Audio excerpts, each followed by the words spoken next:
So there's a lot of discussion in today's business culture, business discussions, talking about developing firm or company culture and the importance of developing that culture. And some of the leaders and the writers that I follow and look at, they make it seem like that company culture is the all-important thing in terms of being successful in the business. If you, in the idea, I guess, being if you can just get the culture right, then everything else will follow.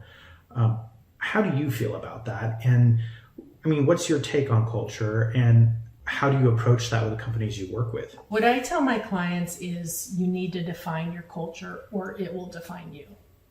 You need to be deliberate about what you want it to be, and you need to stay on top of it, and you need to communicate it, because every person with a different personality that you bring in is going to change it. And so you want to bring them into the fold. You don't want them to create it themselves. And as a consultant, if I have to go into a company and they have a toxic culture or one that's broken or one that's not defined, that's a lot of time spent before we can get to the real work. Because until we fix that, it doesn't matter what we do. And kind of picking up on some of what you're saying, can you fix company culture without people leaving? You can. It's hard because the owners aren't going to leave, and it starts at the top. Sure. Right? Yeah. So if you have somebody who's negative or toxic, if you have a lot of naysayers, you can identify them, you know who they are.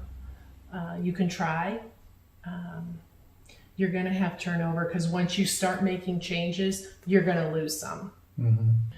Yeah, that's definitely, that's been my experience when I've worked in organizations that are trying to make any kind of cultural change, or if there's a merger or something where they're bringing in multiple organizations together, you probably inevitably lose somebody, if not multiple people. So kind of shifting from what you do in terms of the consulting and the practice that you have, I guess this may be somewhat inseparable, but I'd like to talk a little about your journey as an entrepreneur yourself, as a business owner. You're consulting with small businesses, and you yourself are now a small business. So when did you decide to start your own practice? I really was fortunate. I had the luxury of transitioning to consulting with the company so that I had a brand, I had structure, I had a client base, and I had a paycheck, right? So there was a learning curve there. I took another job, the last position before I went out on my own, and I didn't last a year.